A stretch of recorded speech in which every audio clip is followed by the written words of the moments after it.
Deus por estar vivo, pelo convite do apóstolo, tão honroso para mim. E confesso minha alegria, sim, de estar aqui desde o primeiro momento, pela acolhida. A gente já percebe os sinais de vitalidade e saúde desta comunidade, né? Isso é algo que a gente precisa muito, né? E o ágape, o alimento junto, vai chegando, cumprimentando, conversando, tudo isso é muito saudável, né? E ele falou agora no final do abraço, que tem sua grande força curativa, acolhedora. Quantas pessoas não recebem abraço na vida, né? Pessoas só, solitárias, ou tem gente que tem o corpo duro, não sabe abraçar, às vezes não sabe nem cumprimentar, não sabe dar um toque no outro. E os bebês funcionam melhor na medida que eles são bem acariciados, recebidos, né? Então, eu estou fazendo uma introdução que eu não pensava aqui antes, só aproveitando esse finalzinho, falando algo de corpo, né? Porque é uma coisa triste que tem na literatura de bebês e crianças que suicidam, que adoecem ou que não prosseguem na vida quando sofrem abandono, né? Das mães, situações de guerra. Quando caiu a União Soviética, o muro de Berlim, aquela coisa toda, né? Houve libertação daqueles países cativos da União Soviética, descobriram na Hungria, na Bulgária, também na China, em outras épocas, locais onde eram guardadas crianças, orfanatos, e era impressionante o número de crianças que adoeciam, que morriam, e os especialistas foram detectando que elas não foram adequadamente recebidas, não tinha uma mãe, não tinha uma voz humana perto delas na hora de um banho, não eram acariciadas, e que esse carinho, esse recebimento, o canto para dormir, aquela delicadeza no trato com crianças, de todas as idades, até os pré-adolescentes e adolescentes, isso é vitamina psíquica, isso é nutriente emocional. Esse contato amoroso de pais, tias, de cuidadores com os bebês, com crianças e tudo. Mas não é só o bebê. A gente vai nas casas de idosos hoje, que tem crescido em número, né? A gente percebe uma grande fome daquelas pessoas que estão lá, muitas vezes com carências profundas, e como elas valorizam um abraço, um apertar de mão, a gente segurar a mão daquela senhora, aquele senhor dar o braço para caminhar um pouco lá no corredor, é um transbordar de alegria para eles, vem saúde. Então, não precisa de remédio, alimento, nem parafernália eletrônica. Nós precisamos de bons contatos humanos, porque o humano é feitura do humano. Aí nós entramos num elemento que conjuga com princípios básicos da antropologia bíblica sobre a constituição do humano. Vou falar um pouco disso brevemente, né? Que nós temos todo um corpo, né, uma biologia, uma fisiologia, e aí necessidade de água, alimento, sol, crescimento, sono, toda essa fisiologia. Porém, o ingrediente mais importante são as comunicações humanas. É o afeto, é a palavra, é a boa palavra, esta bênção, esse dizer boas coisas a favor do outro, esse cuidado do outro. Isso é que garante a vida, isso é que viabiliza a vida. Quando as pessoas se sentem bem acolhidas, bem recebidas na vida, pelo pai, pela mãe, né? Assim, bem aquele texto, pode um pai ou uma mãe abandonar uma criança que amamenta? É muito difícil. Até acontece, às vezes, quando a gente vê noticiário aí. Mas se isso acontecer contigo, se você sofrer um abandono, Deus diz, Ele como mãe, né, e como pai, e que jamais nos deixará. Ele nos acolhe, né? Então, Deus se expressa no Antigo e no Novo Testamento como aquele pai, mãe, porque ele nos acolhe, tem o seio de Abraão, né? Tem aquela Jesus como a galinha guardando os pintinhos. Olha, uma figura feminina em Deus, né? Assim, um gesto dito feminino em Deus, né? Assim, nós somos frutos das entranhas de Deus. A misericórdia é um termo associado com útero. Olha que interessante. Aquilo que mais nós necessitamos é fruto de uma gestação divina, né? Deus que produz os ternos, afetos e misericórdia. E que isso seja bem expresso, praticado já desde o nascimento, e também por toda a vida e até a alta velhice, até os últimos dias. Morrer acompanhado, por exemplo, é muito importante, é um direito humano, morrer com alguém do lado, com uma voz humana, alguém que canta, que ora, que passe a mão, que sussurra, que abençoa, né? Então, os meios de curas principais que temos são gratuitos, estão à nossa disposição e podemos desenvolver, que é a palavra, a postura, o acolhimento. Então, eu já estou traduzindo aqui, se a gente tivesse que terminar a exposição toda agora, isso aqui já está um resumo de um princípio terapêutico fundamental, universal, radical, gratuito, disponível para todos, que é o cuidado amoroso, o reconhecimento e o recebimento do outro na minha vida, né?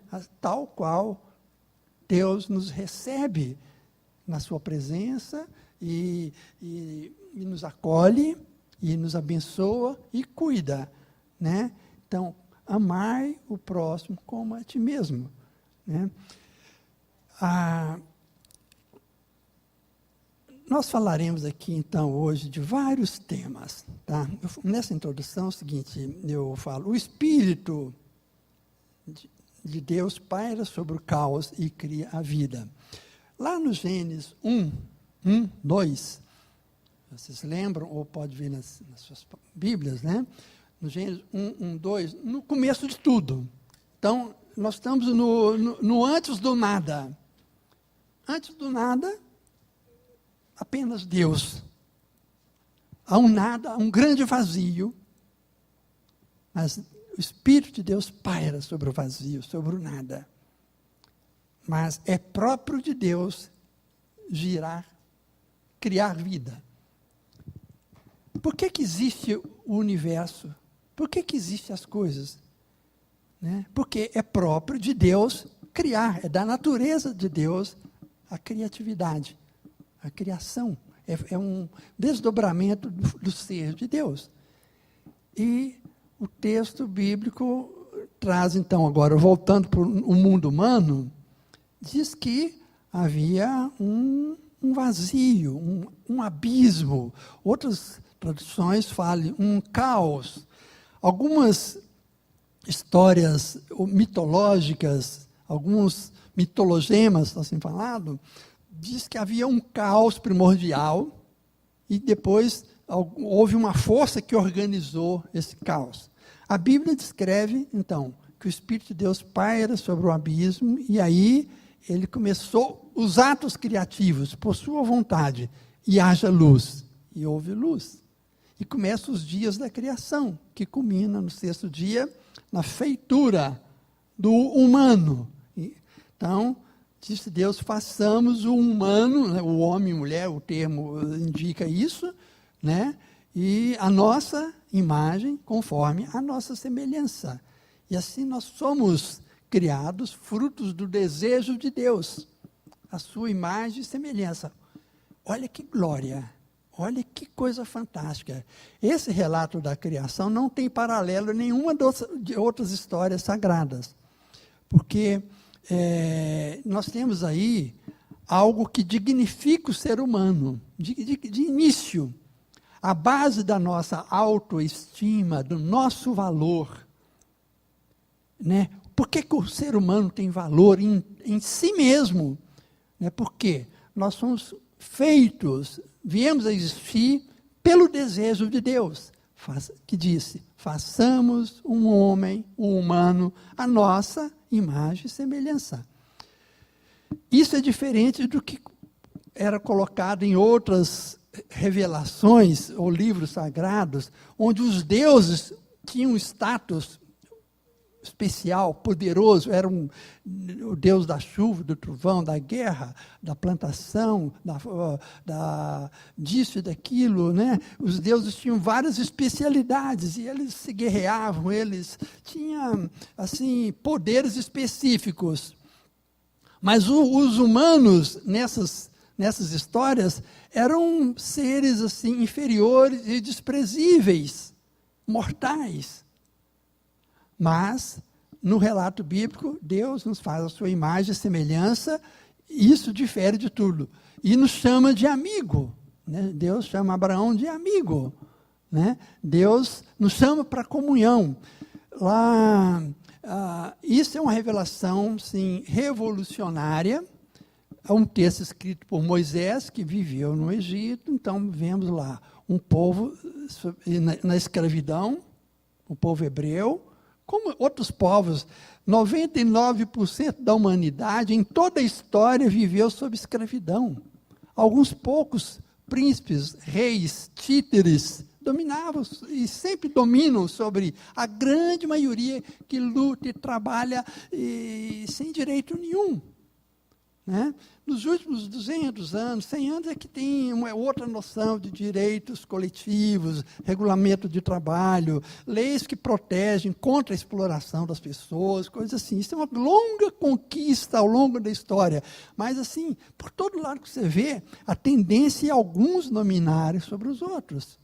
Né? Mas no campo da espiritualidade, da religião e da antropologia, a gente vê o seguinte, que apenas essa revelação bíblica, ou judaico-cristã, que está na Bíblia, é que trouxe o conceito de uma dignidade do ser humano, porque nós somos feitos à imagem e semelhança de Deus. Aí nós vemos o seguinte, que no preâmbulo da carta, da Constituição do povo hebreu, no preâmbulo, assim, aquelas capítulos, versículos introdutórios, antes de ser dada a lei, os 10 mandamentos, está lá, no Êxodo 20, assim, lembra-te que eu sou o teu Deus que te tirou da casa de servidão. Vocês eram escravizados. Eu chamei vocês para a liberdade. Portanto, aí começa, não terás outros deuses diante de mim. Outro Deus. Não terás outro títere, em algumas traduções. Não terá nenhum déspota, nenhum mandante. A sua consciência não pertence a ninguém, só a mim. Eu sou teu Deus. Eu que te dei liberdade, eu chamei vocês para a liberdade.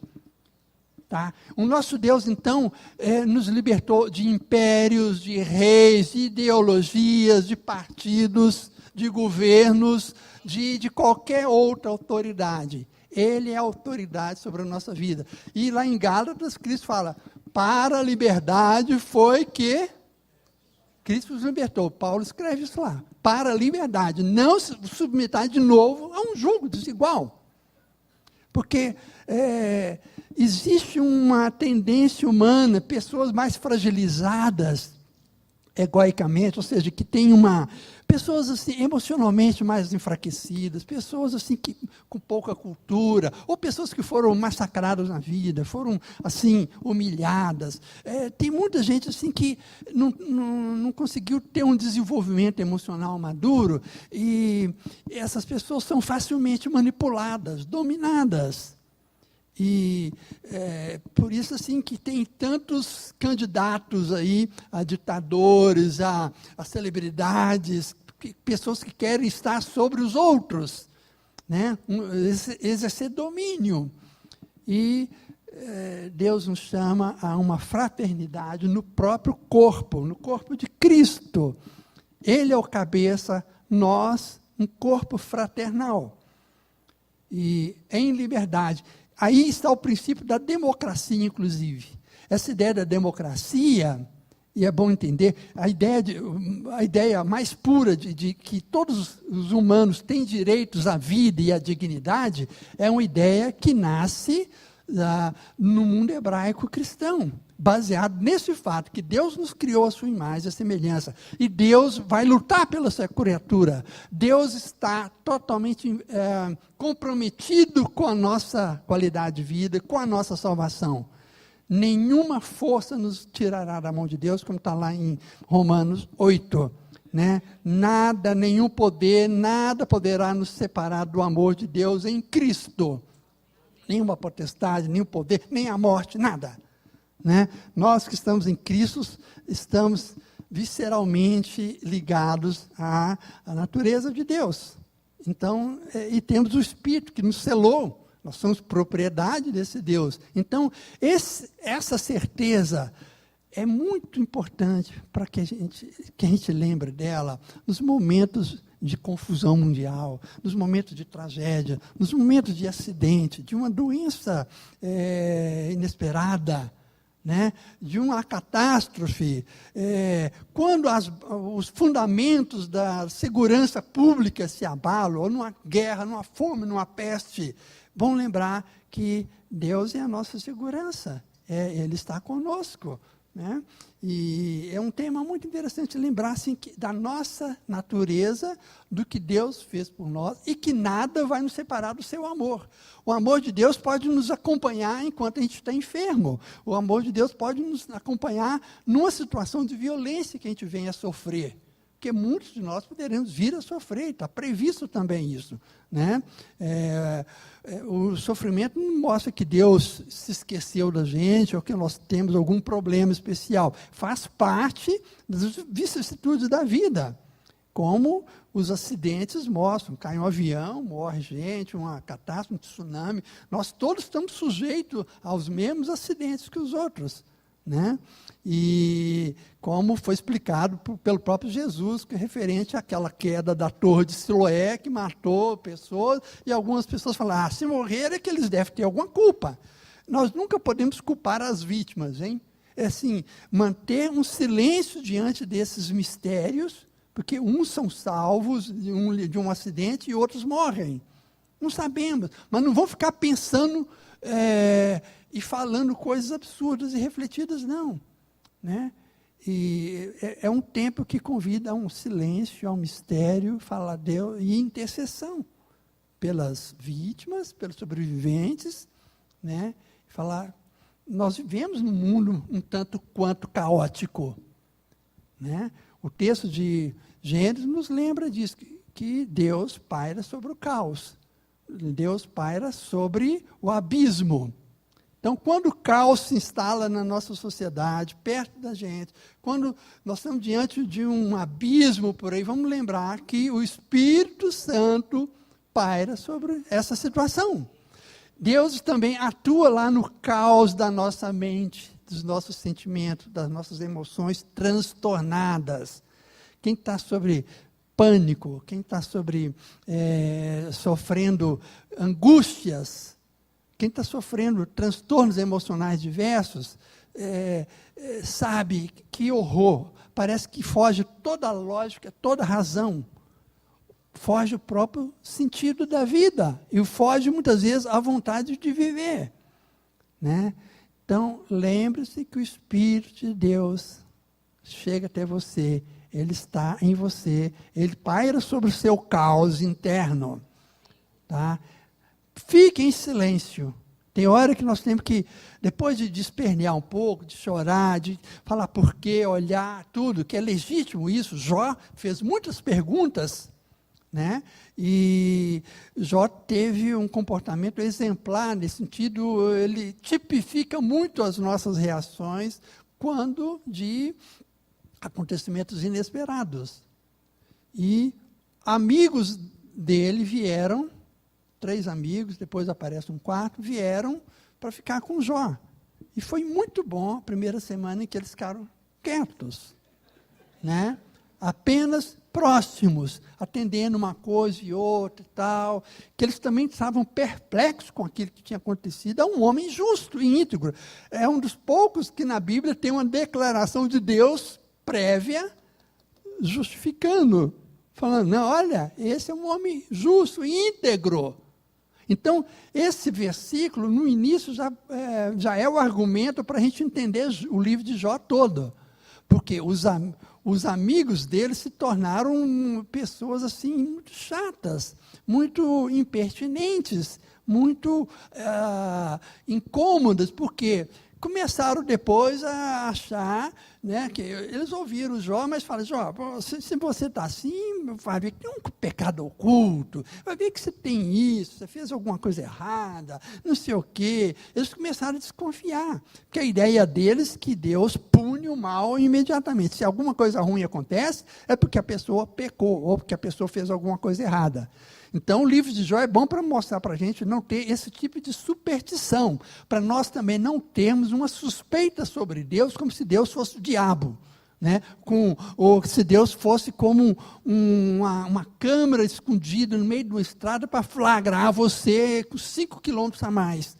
Né? Deus não age dessa forma, tentando achar um errinho na sua vida para te punir. Isso não é o modo de Deus agir. Não é o modo de Deus agir. Deus já sabe de antemão que nós somos pecadores. Deus conhece a nossa fragilidade.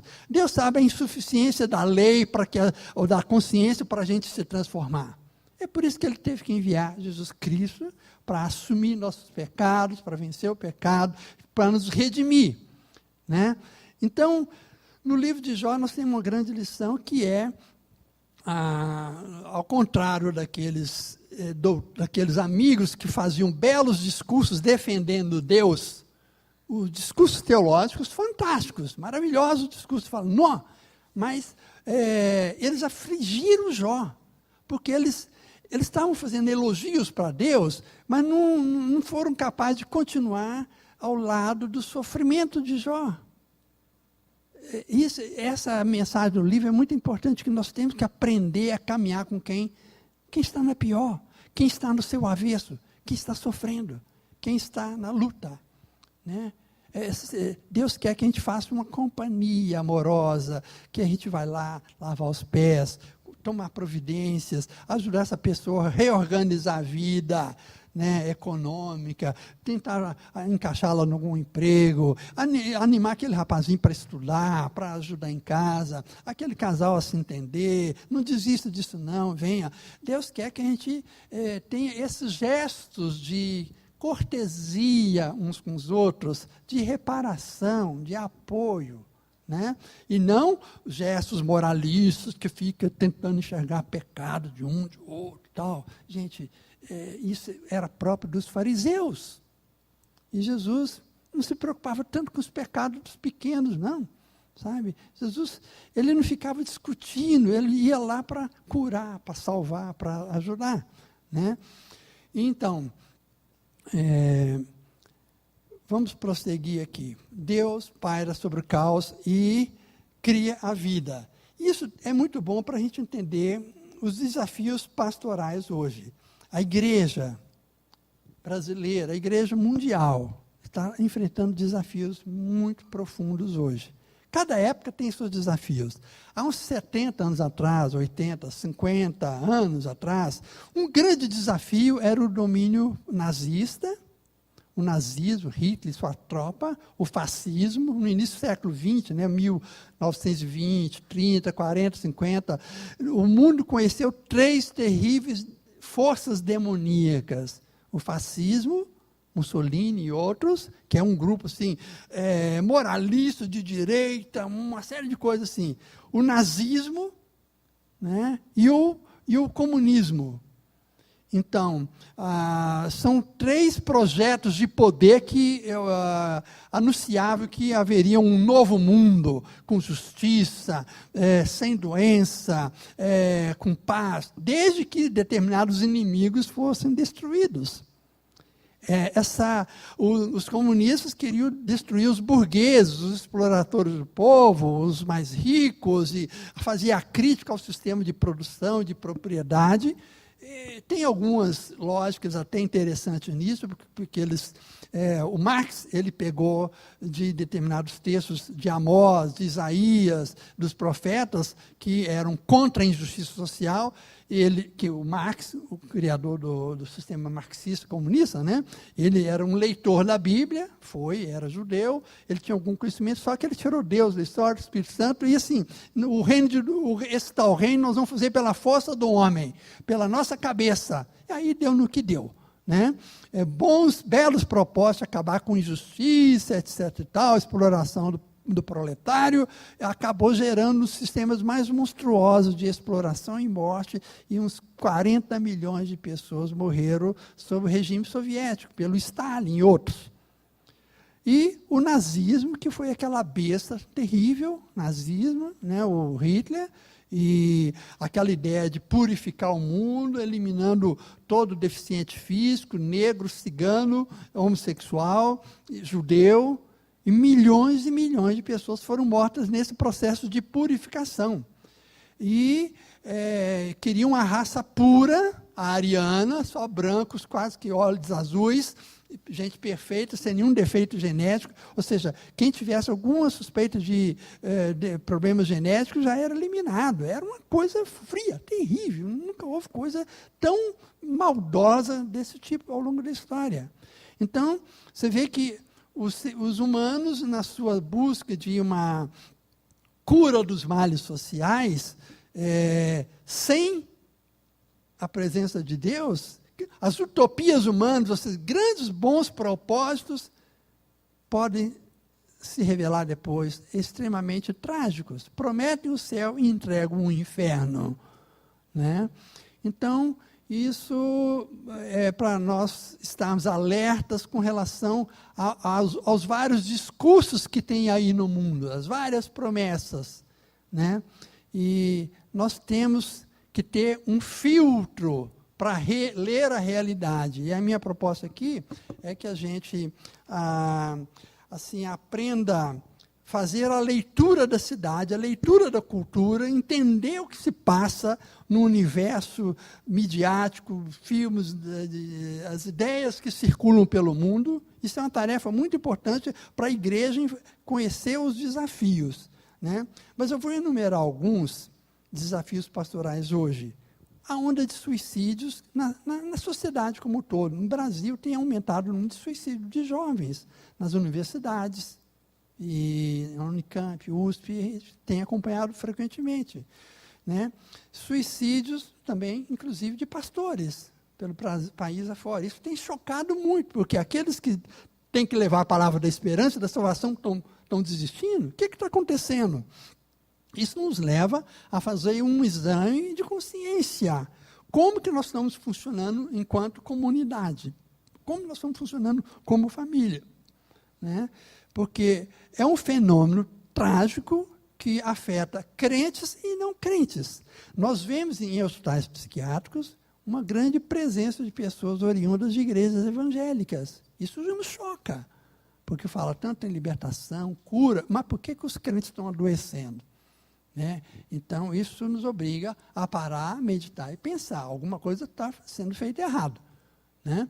E aí eu tenho uma ideia, é o seguinte, que as igrejas são abertas a todo mundo. Entra, a igreja chama, cata, entra todo mundo. As igrejas recebem mais gente do que os hospitais, do que o pessoal aí do INSS, os médicos. Então, a igreja, evidentemente, ela tem uma força atrativa para pessoas que estão com problemas mentais também. Né? Então, é muito provável que a gente tenha as portas abertas, vem aqui e tal, congrega conosco, e a igreja tem que continuar assim, de portas abertas para todo tipo. Jesus não veio para os saradinhos, não. Jesus não veio para os certinhos. Jesus não veio para os sãos, para os ricos, para os felizes. Ele veio para aquele que se acha detonado. Jesus veio para o que se sente necessitado, que tem consciência, olha, eu não consigo por mim mesmo, eu estou adoecido, eu estou perdido. Essa é a especialidade de Cristo e da sua igreja. Então, nós temos que ter esse acolhimento mesmo. Só que nós precisamos nos aparelhar melhor, aprender como lidar com essas pessoas. E para que também nós não sejamos assim arrastados nos problemas dos outros. Nós, psicólogos,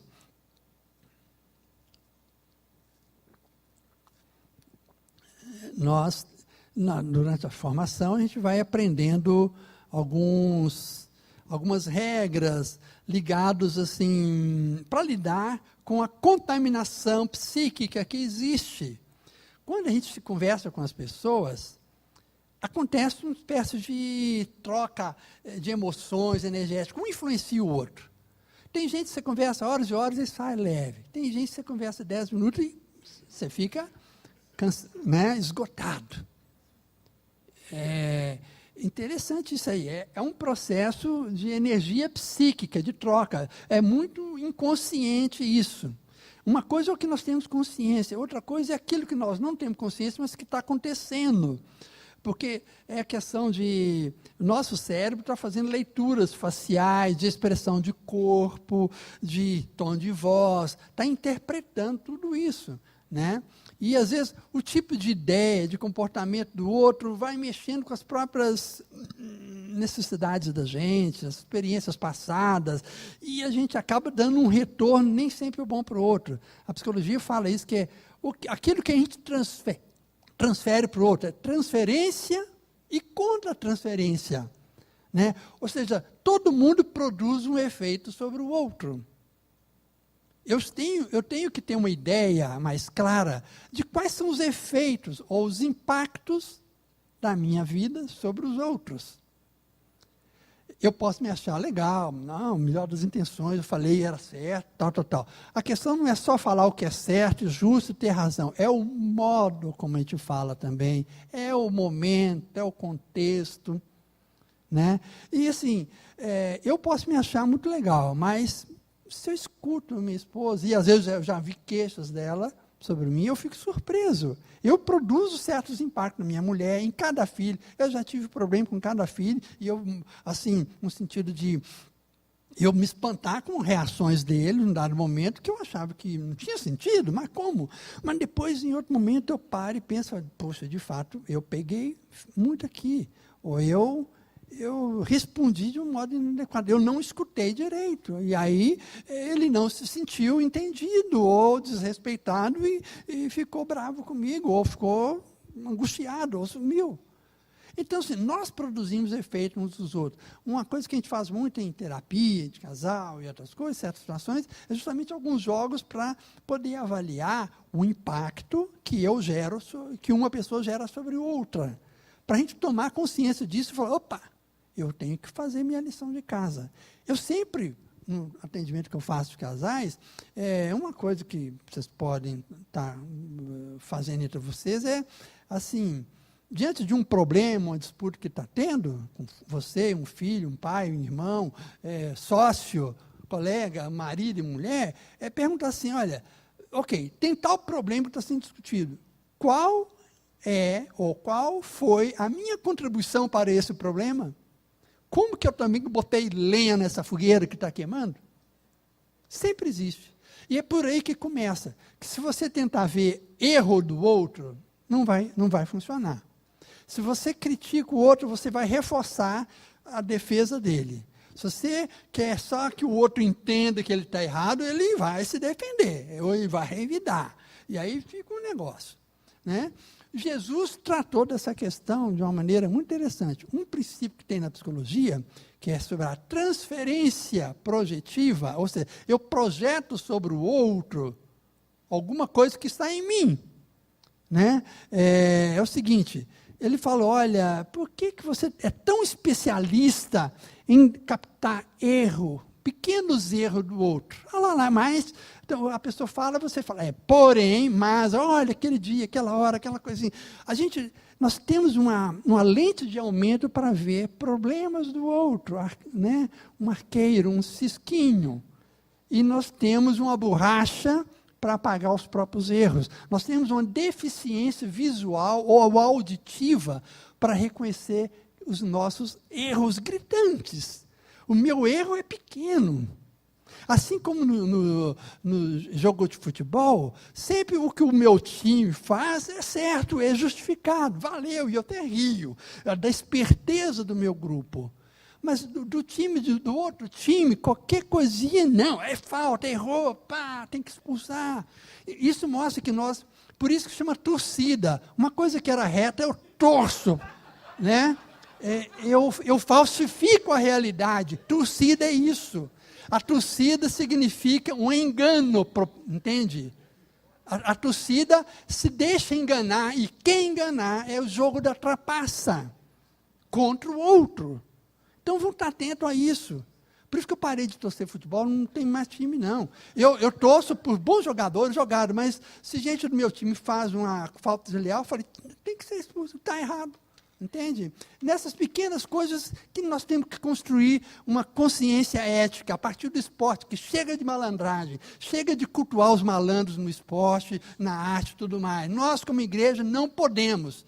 Larga o seu time, deixa de idolatrar jogador, tá? Deixa esses ídolos de barro que ganham milhões, você está aí na sua luta. Entende? Que são, esse pessoal que é tão incensado pela imprensa, eles são antitipos, são antimodelos comportamentais. A maioria deles são desonestos e não estão criando nenhum comportamento saudável para os nossos jovens. Agora, tem alguns poucos jogadores, alguns poucos juízes que são honestos. Teve um caso de um juiz, não sei, parece na Inglaterra, que, num dado momento lá, ele aplicou uma falta errada em algum jogador, expulsou e tudo. Depois que alguém deu um toque nele, lembrou, ele pegou o cartão vermelho e se expulsou do campo, aí entrou outro jogo. Ele admitiu o erro dele. Sabe, importante, se alguém está entrando, dá uma canelada no outro, levanta e fala, não, eu errei mesmo. Os enganos, vamos parar com isso, gente. Eu aprendi, meu pai era aqueles velhos protestantes de honestidade absoluta, integridade em tudo. Eu tive essa escola. Eu e meus 11 irmãos. Né? Em casa nós somos 12, graças a Deus nunca tivemos problemas, porque a gente foi educado nessa escola dos velhos protestantes, que os sociólogos como Max Weber e outros descrevem que na ética protestante, né, que valoriza o trabalho, a honestidade, a solidariedade, e que foi a base da riqueza das nações, entende? Isso é descrito pela sociologia. Então, é o que explica, por exemplo, nações de grande desenvolvimento hoje, como a Coreia do Sul, porque processo de educação, disso, e grande evangelização ética pelos presbiterianos, especialmente, depois vieram os batistas e assembleianos, outros. Né? A Coreia do Sul hoje tem uma maioria evangélica e é um país que se destaca na ciência, na tecnologia, na educação, na ordem, tudo. Olha, por causa dessa ética, da honestidade em tudo. Então, que essa igreja, que os jovens aqui, os adultos, nós possam seguir esse exemplo que está nas Escrituras, que gerações e gerações de cristãos assumiram, né, para que a gente possa gerar cura para a cidade, para que a gente possa ser pessoas que façam bons impactos na vida do outro. Né? Então, do arqueiro da trave, vamos cuidar da nossa trave. Vamos saber que nós somos parte do adoecimento do outro. Quando você olha a pobreza no mundo, onde teve aquele encontro em Davos, na Suíça, fala, assim, uma minoria de 1% da humanidade tem o mesmo tanto que os outros 99%. Isso é um escândalo. Isso é exemplo de uma iniquidade política e social ao longo de milênios. Por que uma pessoa precisa de tanto? Ele não tem nem capacidade de desfrutar de tudo aquilo. Enquanto alguns ficam em mocós, em favelas, em situações terríveis. Né? Por que essa coisa? Louco! O que você está acumulando? Para que isso? Jesus interpelou esse empresário de sucesso que queria acumular e acumular, acumular. Jesus foi lá na veia dele, mostrando, olha, você está enganado, rapaz. Não é por aí, não. Construa tesouros no céu. Nós que temos essa cosmovisão de que a nossa vida aqui é passageira, somos peregrinos para sinalizar o reino de Deus, vamos ter o que precisamos, viver com contentamento, e com isso nós vamos viver sem grandes preocupações. Quem tem muito dinheiro fica preocupado com imposto de renda, com ladrão, com não sei o quê, é explorar todo mundo, só tem relações interesseiras, para quê? Nós estamos precisando, assim, ter o básico, o suficiente. Paulo fala para os Tessalonicenses, para uma igreja de jovens, praticamente, olha, quem furtava, não furte mais. Ou seja, quem vivia na dependência do outro, trabalhe com as próprias mãos e tenha com que se sustentar e ajudar ao necessitado. Ou seja, a função do trabalho, inclusive, é que a gente deixe a dependência, não ficar dependente de pai e mãe, ou da igreja, ou do Estado. A gente assumir uma maioridade psíquica, capacidade de trabalhar, de se autossustentar, inclusive para poder gerar um excedente para aquelas pessoas que não têm condição. Que sempre entre nós teremos o que a Bíblia fala, o pobre, a viúva e o órfão, e o estrangeiro. São categorias assim, que significa aquela pessoa deficiente mental, um deficiente físico, uma pessoa muito idosa, um doente crônico. Tem gente que não tem como trabalhar, então nós, com aquilo que nós geramos, nós cuidamos. Essa visão humanitária, social, é base da ética cristã, do cidadão do reino dos céus aqui. Nós vivenciamos aqui em São Paulo, em Pirituba, onde eu caminhar, eu tenho que caminhar com a ética do reino de Deus, o reino de Cristo. Não com a ética comum dos outros, esse senso comum. Não, o meu senso de justiça é superior, porque reflete os valores do reino de Cristo. Isso foi muito bem explicitado no sermão, lá de Mateus 5, 6, 7, o sermão famoso do monte, e também no sermão do julgamento, lá em Mateus 25, 26, dos bodes, dos carneiros, quem é que entra, quem é que não entra. Ali tem descrição muito clara. Né? Esses dois maiores discursos de Jesus têm uma densidade ética fantástica.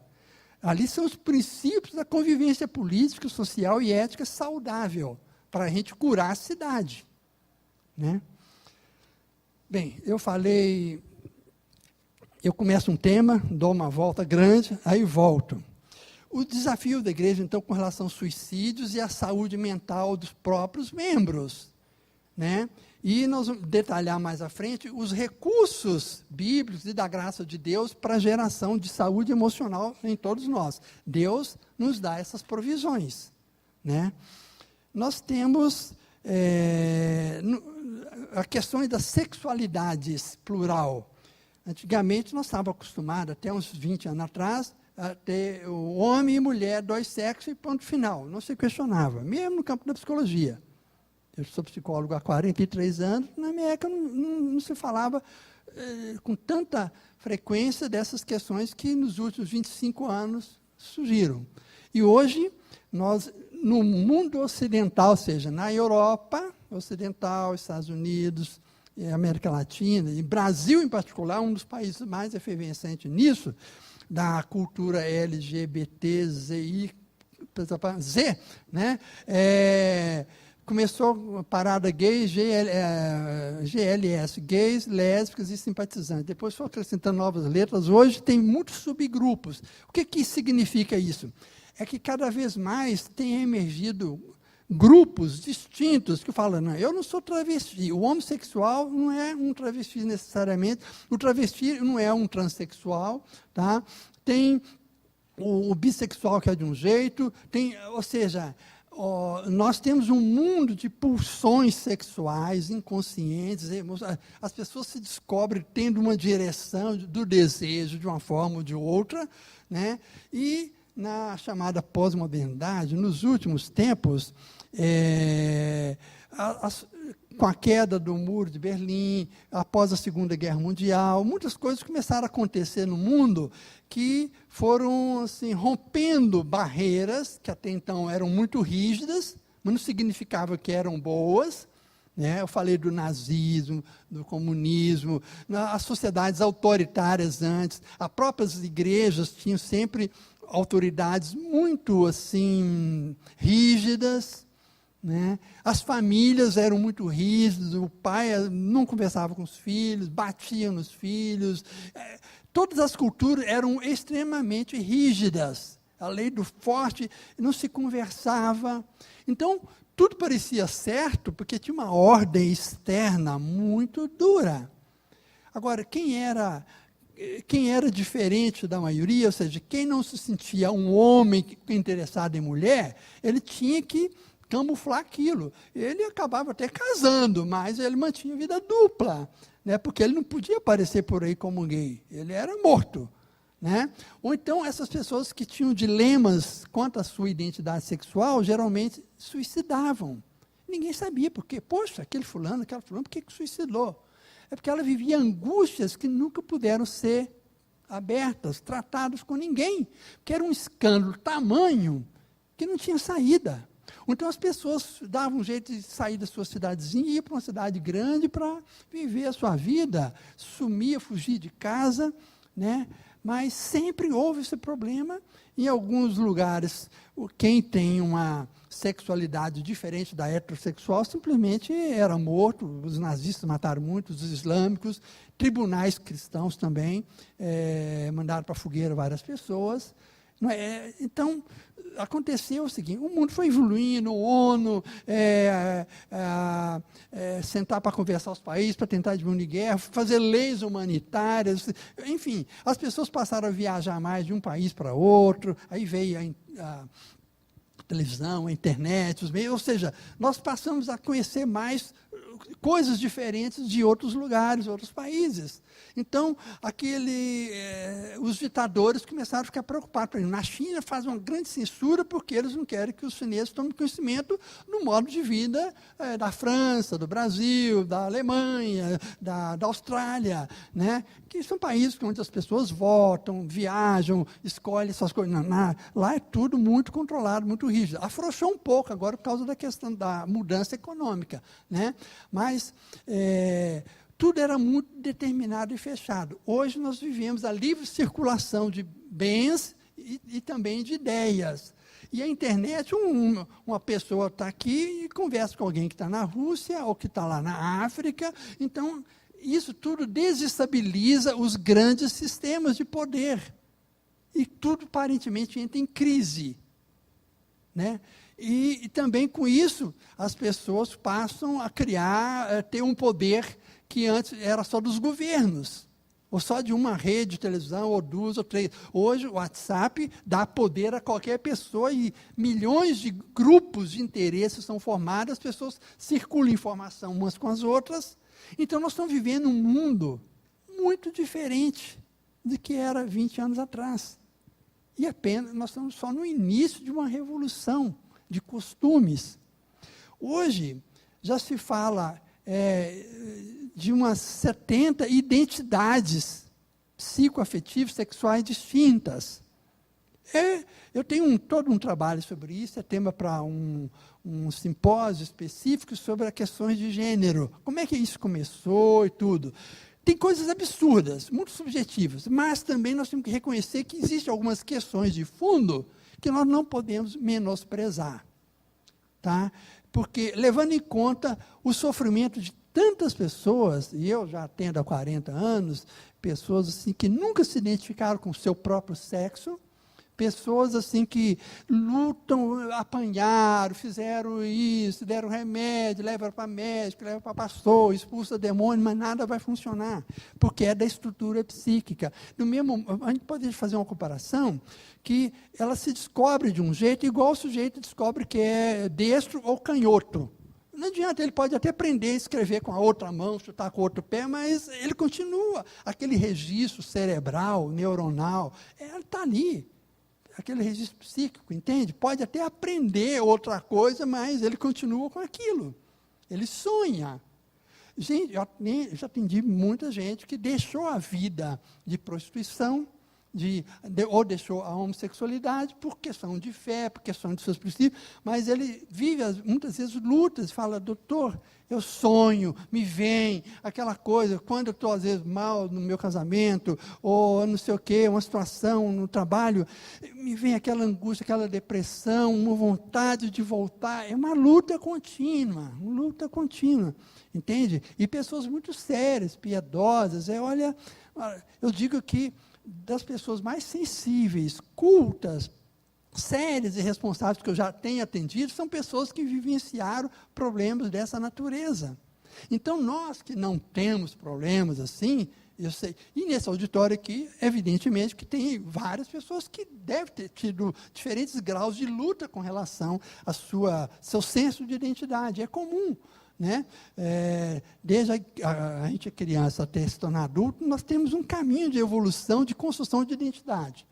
Tá? E todos nós, na primeira fase, estou falando muito sumariamente, nós tivemos uma fase indiferenciada, criança de 1, 2 anos, tirando a fralda, com fralda tudo é a mesma coisa, a voz, todo jeito. A partir dos 2 anos, até os 4, 5, é que começam pequenas diferenças, mas, por enquanto, criança até os 4 anos de idade, vive uma fase assim eu diria, indiferenciada. A partir daí começa uma fase chamada homoidentitária.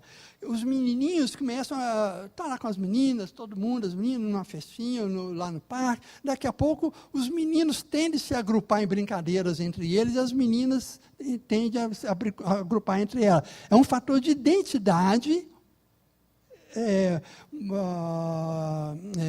homossexual, está entendendo? Então, todos nós tivemos uma passagem pela homossexualidade. É necessário, o ferro afia o ferro. O menino vai aprender assim, o que é ser homem, no contato com os tios, avós, vendo os homens por aí afora na sociedade, os papéis sociais de gênero masculino. Por isso que é importante esse contato com pessoas do mesmo sexo, que isso vai afinando. As meninas vão aprendendo o que é ser mulher, o que é ser feminina, não convendo as tias, as mães, amamentando, conversando sobre menstruação, sobre amamentação, sobre isso e aquilo. Isso vai constituindo um universo feminino da mulher. Então, é uma relação social, homossexual, que vai fazer com que a mulher se torne mulher, inclusive uma mulher feminina que vai ter interesse depois e desejo pelo sexo masculino. E do mesmo modo, o menino tem esse desenvolvimento, ele precisa aprender no universo masculino o que é a masculinidade para ele poder ter a condição de se sentir atraído e se relacionar bem com as mulheres. Então, até aí, nada de mal. Então, saiba você que você também passou pela fase homossexual. Okay? Todo mundo aqui já foi homossexual. Tá? Isso nos ajuda a entender as coisas, porque depois, com a puberdade e o avanço assim, na educação, é que vai acontecendo outros fenômenos. Tá? Aí, a partir de um dado momento, os meninos, a maior parte dos meninos vão ter interesse sexual com relação às mulheres e as meninas em relação a homens. Isso é o esperado e isso é o majoritário, 90% ou mais da população percorre esse caminho desde sempre. Agora, tem tantas pessoas, adultos, que não sentem atração nem por homem nem por mulher, são assexuados. Eu posso ser homem, mas nunca tive interesse por mulher. Mas também não tem interesse por homem. E essas pessoas têm direito a existir. Por isso nós não podemos ficar forçando. Aquele solteirão, aquela solteirão, por que não cai? Esse negócio de ficar cobrando o casamento dos outros, gente, isso é ultrapassado. Não vão brincar assim mais, não. Deixa a pessoa. Sabe, você não sabe. Tá bom, você quer que outro cara, depois você vai ajudar a pagar as contas, você vai se comprometer? Entende? Então, a gente vai no AUE e então, tem um tanto de pessoas que se sentem confusas, mas acabam seguindo o seu papel sexual, a sua identidade de gênero social. Ele é homem, então nasceu biologicamente homem, ele vai se exercitar com homem, vai ter interesse por mulher, embora às vezes se sente curioso com relação, sente que há um potencial de ligação com outros homens, mas aí ele barra isso, entende? E mulheres também do mesmo modo que vai com o homem e tudo, mas sente que nela pode nascer também um vínculo sexual homossexual. É muito comum, por exemplo, entre mulheres que sofreram violência sexual ou violência de marido, maltrato sistemático que separa, divorcia, as mulheres desde sempre são mais acolhedoras, uma com a outra, troca roupa, conversa, tem mais intimidade, tocam, né? E com isso dormem juntas, sem problema, muitas vezes. Mas pessoas que estão sob uma vulnerabilidade psíquica, assim, num dado momento pode falar, mas por que não? Pai, uma carícia, um beijo, daí a pouco pode gostar, porque envolve algum prazer sensorial. Entende? Não quer dizer que ela seja uma lésbica, um homossexual, né? Mas adotou um comportamento assim circunstancial. Mas ela pode deixar. Entende? Isso para a gente não ser tão cruel com os outros, as coisas não são tão preto, 8, 80, nem nada. Quando a gente começa a ouvir as histórias das pessoas, como nós psicólogos fazemos, a gente tem tempo para escutar, a gente vai entendendo os contextos de desenvolvimento. Nós vamos vendo como uma coisa empurrou um sujeito para um lado ou para o outro. Por exemplo, é muito comum, o sujeito que teve um pai ou uma mãe que nunca reforçava, animava, ô filho, legal, jóia. Ele fez uma coisa não certa, filho, opa, você fez isso? Mas dá para melhorar, vem cá. Mas repreende, não é repreende, educa de uma maneira sensata, sensível, essa pessoa vai crescer com segurança, com confiança. Agora, aquele que faz um erro e o pai já xinga, ou já, o menino chora lá. Quantas crianças, 5, 7, 8 anos, menino, bobinho, aquela coisa, cai, chora, aí, homem, não chora não, tal, essas coisas. Às vezes até as mães falam, né? Então, esses meninos começam a ficar assustados, eles começam a desconfiar da sua masculinidade. Ele é apenas uma criança e o pessoal já cobra um comportamento de adulto. Então, nós temos que ver essas práticas todas.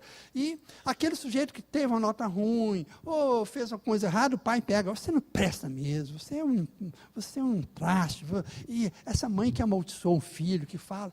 Eu tenho atualmente várias pessoas que lutam com a atração homossexual, que não querem, nem vão ser.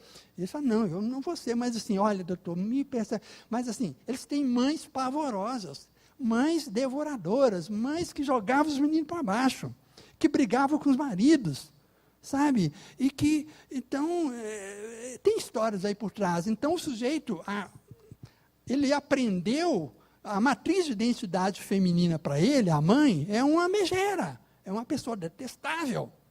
Aquela mulher que só critica e tudo. Então, a propaganda no universo feminino para ele causa alergia. Ele não quer saber. Então, ele acaba... já o pai a mãe desclassificava o pai, porque era beberrão, porque era irresponsável, que não era pobre, e tudo, mas esse pai era mais afável e tudo, entende? É o que salva esse fulano, que ele pelo menos tem uma matriz de identidade masculina razoável, ele gosta do pai, então ele pode seguir o jeito do pai, mas ele tem dificuldade de gostar, de se soltar para uma mulher, que na experiência dele, bem condicionada, mulher é um bicho-papão, mulher é um negócio, um demônio de saia. Né? Ou o contrário, pessoas que viram um pai violento com a mãe e tal, opa, homem, isso é o modelo de homem, estou fora. Eu não caso, eu me junto com outra mulher. As coisas são assim. Então, antes da gente culpar aí um homossexual que vem na rua, um travesti, vamos respeitar, saber que há muitas histórias de sofrimento nessas pessoas, vamos orar a favor dela, vamos nos dispor a recebê-las na nossa casa, que essas pessoas precisam de ver modelos de família funcionando, de homem e de mulher funcionando amorosamente, eles carecem, às vezes não, a maioria deles não tiveram modelos de pai, mãe, de homem, de mulher, razoáveis, saudáveis. Então, não julgueis para que não sejais julgado. É um mandamento bíblico. Então, nós cristãos que lemos a Bíblia, temos que ter uma atitude diferente aí fora. Não reforce piadinha contra gay, contra travesti. Deleta, se seus amigos mandam isso aqui, fala, não quero, repreende isso. Nós temos que educar a população, a gente ter respeito a qualquer a qualquer caído aí. Eu, durante anos, toda sexta-noite, depois de uma reunião de oração entre estudantes em Belo Horizonte, eu ia com um grupo para uma praça central em Belo Horizonte para abordar pessoas, para evangelizar, olha, podemos conversar, sempre em dupla, uma pessoa, eu, uma amiga, abordar. Tá. E a maioria desse pessoal que ficava à noite, 10, 11, meia-noite na rua, eram travestis e homossexuais, ou prostitutas. Então, eu aprendi muito nesse contato durante anos. Eu ouvia as histórias e tudo, conversava. Gente, aí você começa a ver como tem história. É a mesma coisa que os psicólogos. A gente começa a ouvir as histórias. É por isso que o psicólogo não julga, não condena. Tá? Porque a gente aprende a ouvir e passa a ter uma certa compaixão e misericórdia.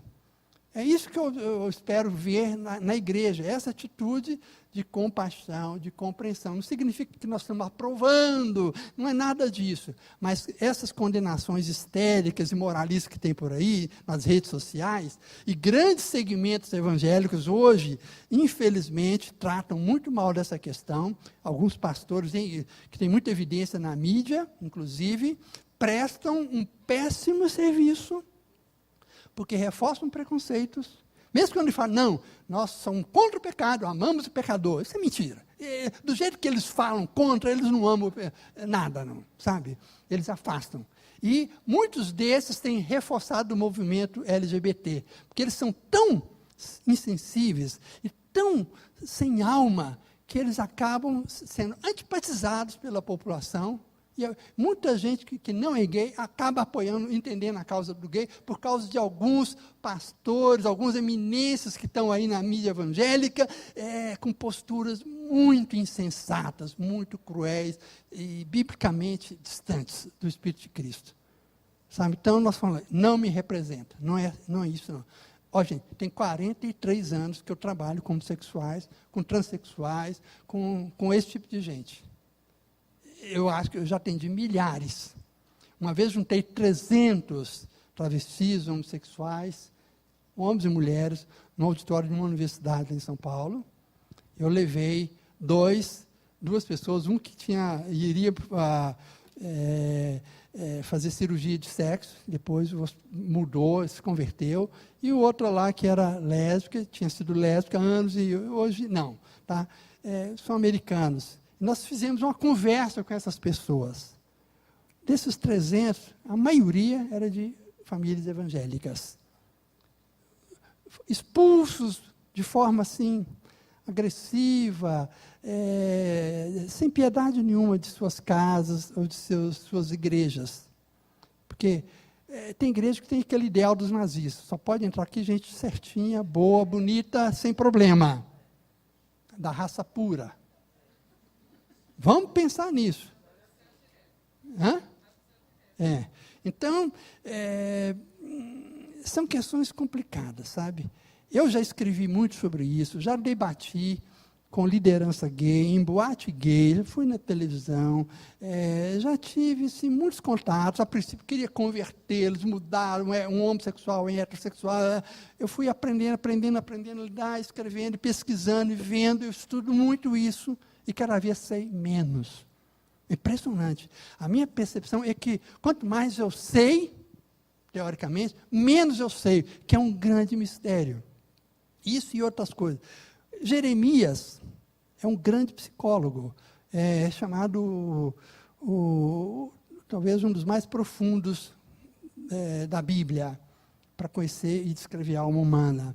E ele fala lá, do coração humano, procedem as coisas, fontes de vida. Mas também o coração humano é enganoso, é corrupto, é incognoscível. Quem o conhecerá?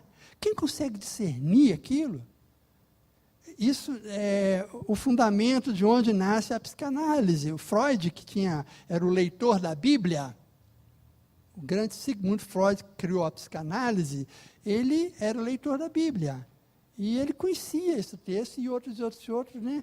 E porque aí se refere ao inconsciente que nós temos. Nós não sabemos nem sobre nós mesmos. Em Coríntios fala que nós ainda conheceremos como somos conhecidos, né? Mas o texto vai dando a ideia assim, que nós não sabemos nem sobre nós mesmos direito, suficiente. Nós não sabemos dos nossos pecados ocultos, nossos desejos. Nós temos coisas muito bonitas dentro de nós temos potenciais de vida, potências de criação, talentos que nós nem sabemos, nem utilizamos. Quando é dada a oportunidade por exemplo, numa comunidade pobre, vem um grupo que monta uma escola, faz isso, dá oportunidade para meninos e meninas, de repente, revela tanto talento musical, científico, matemático, liderança impressionante. Nós temos muita coisa boa para ser despertado. Não vamos ficar só preocupando com o pecado, com o mal, não, sabe? Porque às vezes a gente investe tanto fogo só nisso. Parece que a igreja só tem que ficar falando contra isso, mas tem que também falar. Nós temos que, realmente, a igreja não pode esquecer de falar da pecaminosidade humana para ser tratada em Cristo e tal, mas nós temos que também abençoar as pessoas, mostrando os potenciais que Deus deu a ela, porque afinal ela foi feita à imagem e semelhança do Criador. O Deus criativo, o Deus que organizou o caos, que começou a gerar vida maravilhosa. Então isso tem em cada um que nós, com o nosso estímulo, um processo de educação, de cuidado, como igreja, a gente favorecendo, vendo os talentos, poxa, aqueles meninos, para aquela família, vamos nos cotizar para apoiar o pessoal a fazer boas escolas, um cursinho, desenvolver matemática, quem sabe uma coisa ensinar para o outro. Essas pequenas coisas que podem acontecer no âmbito da igreja, feira de talentos, a gente patrocinar uns aos outros, discipular também em talentos, para que a gente tenha mais recursos de desenvolvimento. É uma forma de abençoar. Bênçãos não espirituais, bênçãos simbólicas, bênçãos de talento, né? E que o ser humano é maravilhoso, o potencial que tem. Vamos para frente.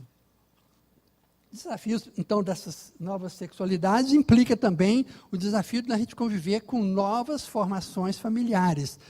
Tem havido um uso e abuso hoje de uma liberdade de constituição de família, ou seja, aquele tipo de família tradicional que predominou em milênios na estrutura, um homem, uma mulher e filhos, às vezes com tio, pai, mas assim, basicamente, o homem, mulher e filhos, isso tende a ser uma minoria. Com o tempo, esse modelo de família tradicional vai ser uns 30%, 40% no máximo. Que tem hoje 2 homens com uma mulher, 2 homens adotando crianças, 2 mulheres adotam crianças. Tem muitas histórias assim. Adotam crianças ou engravida em banco de esperma, e daí, o que vai fazer? É um núcleo familiar que acaba tendo os direitos à cobertura legal. Então, cada vez mais nós vamos estar convivendo futuramente nos bancos de igreja, com alguns pastores já têm me dito, já tem acontecido em São Paulo, em Campinas, um lugar que eu já vi, um casal, sendo que, qual é o seu nome? Cássio. O Cássio antes era a Joana, mas está aqui, para todos os efeitos, ele fala que é Cássio, né? Que é um homem, mas quem sabe, né? Já fez uma... Às vezes é um homem transgênero. Então, nós estamos convivendo agora com casais onde o homem ou a mulher é um transgênero. Alguém que fez uma mudança cirúrgica e casou. E nós vamos excluir da igreja, nós não vamos receber. A igreja não é para todos, receber. Sabe? Nós vamos ter que ministrar para esses casais diferenciados também. Não me compete julgar. Sabe? Enfim, é um trabalho pastoral que está sendo desafio para alguns. Um pastor me contou que no coral dele lá tinha um casal muito abençoado, mas veio de outra igreja. Depois de 3 anos, porque ele começou a conhecê-los mais, aí que veio a história. Aquela mulher já tinha sido um homem, ou o homem já tinha sido mulher, assim, de um casal, entende? Mas ele recebeu essa turma sem saber, já estão lá, tem enquadrado, tem documento, vai fazer o quê? Nós vamos estar agora brigando com a biologia do outro? Não é papel nosso. Entende? E é isso. É um novo mundo que os filhos nossos nas escolas vão conviver com a maioria de coleguinhas que não tem o pai e mãe juntos mais. Talvez uns 30%, os outros é de 3 casamentos, 2. Tem famílias que a criança desenha lá e aparece 3 mulheres, 2 homens e 5 irmãos. Porque a mãe já casou 2 vezes, tem filho com o pai é o 3º casamento, coisas assim, entende? São as novas configurações. O mundo está assim, mas o Espírito de Deus paira sobre o caos. Vamos nos lembrar disso. Nós não estamos aí só para ficar brigando com essas coisas, não adianta engessar. A cultura É assim, em muitos países do mundo existe a poligamia, em muitas tribos e tudo, a maior parte da humanidade não viveu com essa família tradicional, não. A maior parte não, eram 5 mulheres e um homem, 2 mulheres, ou uma mulher e 2 homens em muitos lugares. Aí o evangelho chega, com o tempo, é que vai promovendo uma mudança cultural, mas sem violência. Assim, deixa que o Espírito age e essa pessoa, a partir os filhos dela, uma nova geração vai entender, não, é um homem e uma mulher. Jesus estabeleceu isso, né? Mas não vamos assim querer consertar na marra, não, que não funciona, né? Então, o desafio pastoral com as novas sexualidades, com as novas configurações familiares. Nós temos também o desafio da tecnicociência, que gera tantas questões bioéticas, eu vou passar rápido sobre isso, né? Mas, assim, o limite da vida está sendo questionado. Como que nós vamos lidar no limiar da morte? Vai deixar a pessoa sofrendo a vida inteira, ou é possível abreviar a vida, ou apenas deixar seguir seu curso sem ficar entubando, são questões assim, que abrem um grande debate. Os pastores, no seu aconselhamento lá dos pacientes ou dos familiares, às vezes vai ter que ajudar as famílias a decidirem sobre o testamento vital, sobre como proceder em caso de fazer uma cirurgia ou não. Então, são novas questões que, em outro momento, a gente pode ser debatido e tudo. Temos eticistas como Estela, lá, o Lourenço, lá da Faculdade Batista, que estuda muito isso, né? Então, são questões novas que hoje nós temos meios tecnológicos de prolongar a vida. Mas será que vale a pena? Por meio artificial, gastando dinheiro e sofrendo sem qualidade de vida nenhuma, né? Quando é criança, um jovem, uma pessoa que tem seus 40 anos, parece que vale mais esforço de tentar mais coisas. Você tem 70 anos, cheio de coisas, será que vale a pena? Então, o aconselhamento para essas situações de ajuda para morrer. Nós temos que também ter essa noção. Às vezes o cara tem 97 anos, diabético, sofreu um acidente, tudo, e a igreja ora pela cura da pessoa. Eu acho meio insensato, né? Por que nós às vezes temos uma dificuldade de aceitar a morte? A morte faz parte da economia da vida. Às vezes, eu já algumas vezes ajudei pessoas a admitir, olha, prepare-se para morrer. Por que você está insistindo em viver? Uma pessoa sofria tremendamente, um câncer devastador, nada funcionava. Ela melhorava um pouquinho quando ela orava. E ela teve um problema com uma irmã dela, que promove curas e tudo, dizia que não, que ia ser curada, e ela passou a não tomar remédio, achando que estaria pecando. Peguei e falei, meu Deus, não é assim. Aí falei para essa minha amiga assim, tome seu remédio, mas vou te indicar uma médica, crente também, chinesa, acupunturista e médica, e que aliviou as dores dela, conversou e orientou, assim, ela depois admitiu, não, se Deus quiser me levar, por que não? Por quê? Ela tinha seus 42 anos, uma pessoa muito inteligente, uma professora, poxa, ok, ela queria, mas chegou um ponto, ela entrou em acordo com o limite do corpo dela, ela falou assim, porque eu não preciso ter medo de morrer. Ela não era casada, não tinha filhos. Ela falou, tá bom, Deus, quiser me leva, eu vou ter um lugar melhor depois. Que Deus pode nos responder dando a cura ou a ressurreição, entende? E aí vem aquele mistério, que eu tive um sobrinho que, quando fez 16 anos, morreu no hospital, um câncer devastador. O pai dele pastor, a minha cunhada foi filha de missionários, a neta de missionários, gente, sim, piedosa, a igreja toda em jejum e oração da igreja lá de Campinas, que chamava Igreja Cidade Universitária, Batista Cidade Universitária, agora chama Igreja Fonte. Ele era de lá, né? Bem, fez tudo certo, orou, e o melhor tratamento, o menino morreu aos 16 anos. Mas antes eles já tinham admitido, Deus, quiser levar, leva. É claro que eles, como pais, sofreram muito antes, mas depois chegou num certo ponto, eles perceberam, deixa Deus levar. Entende? Isso é uma questão madura. E algumas pessoas entram em pânico quando morrem, pô, a gente pediu a Deus e tal, por que não houve cura? Deus sabe.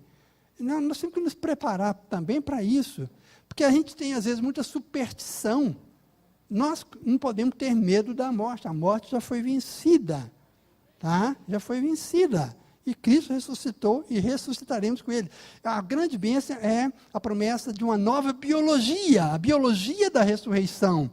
Um corpo eternizado, um corpo que é incorruptível, eternamente vivificado, porque nós vamos ter aquelas folhas que vão nos curar da infinitude. Está lá no Apocalipse 22. Por que tem aquelas árvores lá que dão aquelas folhas para curar? Curar o quê? Se já não existe morte nem doença. Interessante, por que está lá? Mas mostra que nós sempre continuaremos dependendo de Deus. Sempre, mesmo na eternidade. Mesmo quando já não tem inferno, nem mal, nem morte, nós continuaremos numa dependência benéfica de Deus, que dá aquele fruto eterno e aquele rio de água viva. Sabe? Figuras, isso nos ajuda a viver. E essa esperança nos dá saúde. Né? Eu não olhei relógio. Hã? Tá bom. Ah, tá certo. Então, vou tentar dar um desfecho agora, que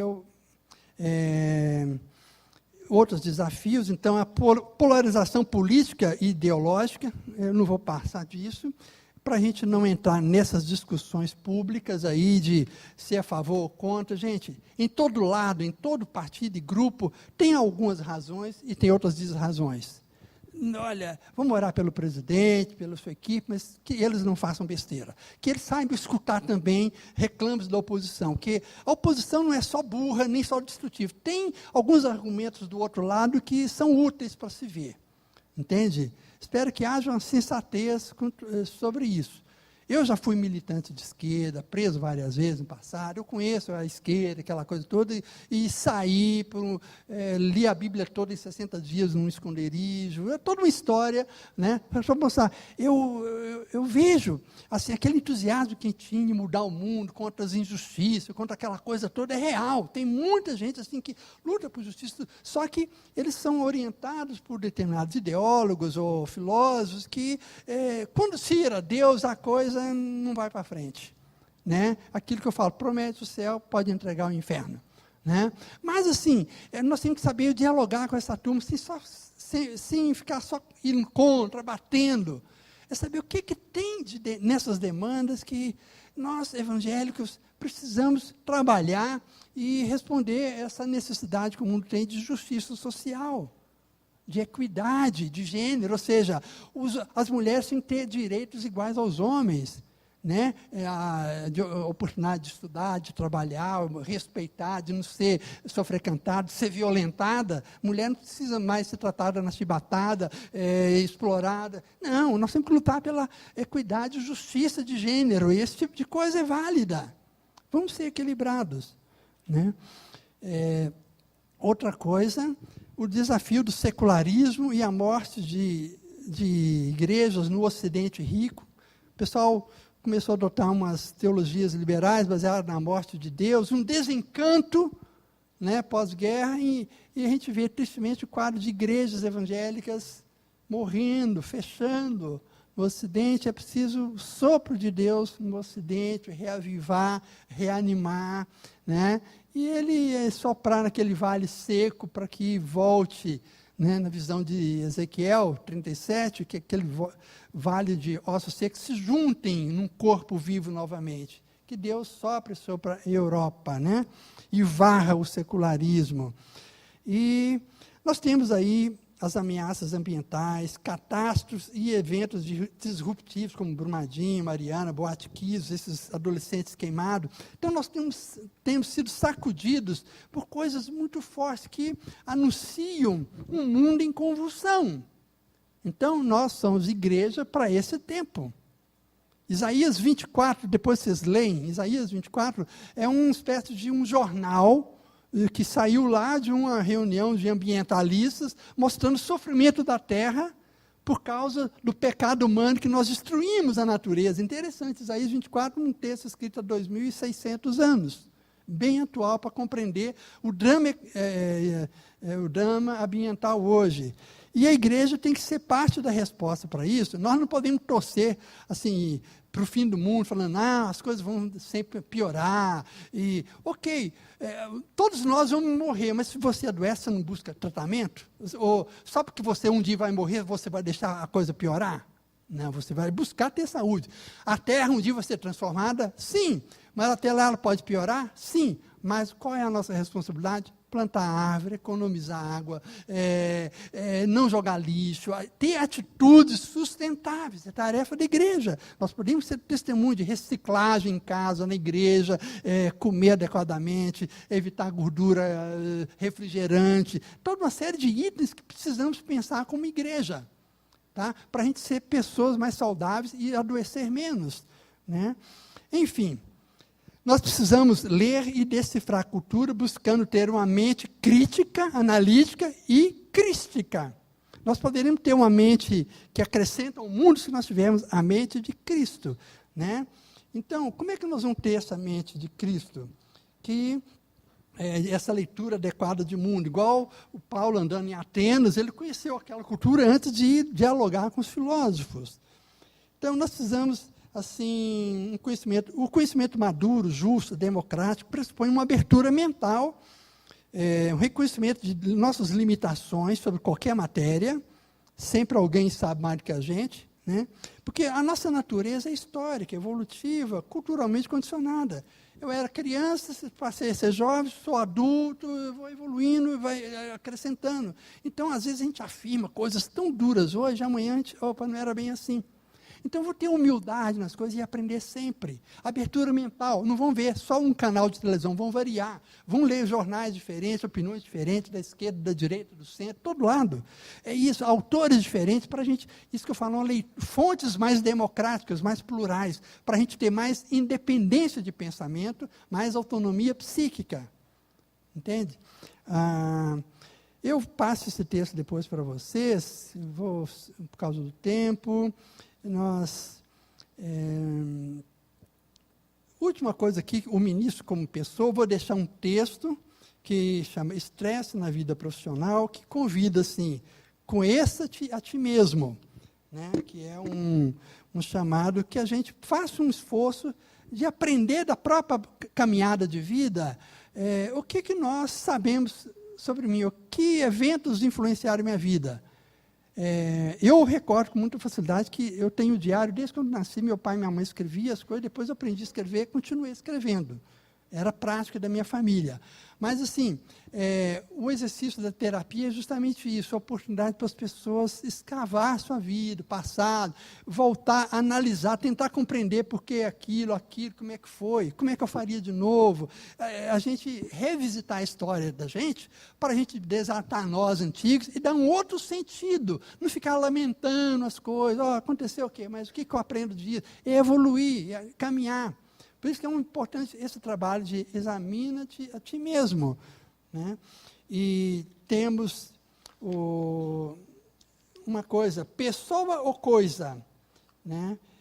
Aqui a ideia assim, de que o trabalho pastoral, o ministério, não sufoque a sua pessoa. Às vezes o nosso papel, a gente assume uma postura tal, as obrigações, e de tal forma que a gente, em nome de salvar o mundo, ministério, a gente se arruma tanta reunião, tanta coisa, a gente não percebe que aquele filho está meio morocochô, aquela filha está assim assado, o marido, a mulher está precisando da sua presença, e você vai, não. Igual o levita, o sacerdote, para o seu ofício, e esquece que tem gente caída do seu lado, na sua casa.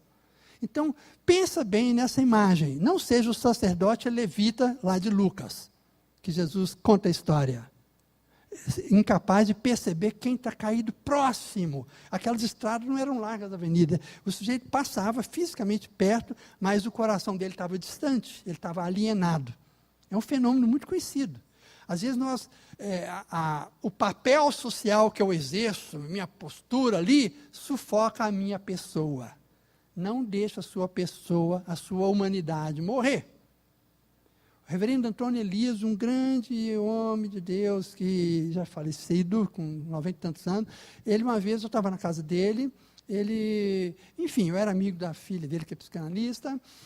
eu era jovem, passava lá, depois eu vi ele conversando, depois ele comunicou lá para a igreja que ele não iria pregar, ele não podia ir lá. O pessoal quis saber por quê, eu falei, não, eu tenho que cuidar do meu filho. Ele percebeu que o filho dele veio de uma noitada e não estava tão bem, ele falou, eu vou pastorear meu filho. Deixou a igreja lá, pediu outro pastor, outra pessoa que assumisse. Essa coragem nossa de cuidar bem dos de casa, não cair no ativismo, e nem cair na tentação dos números, da produção. Eu estou atendendo um pastor, uma situação trágica em Campinas, já estou terminando, que é o seguinte, ele estava querendo morrer.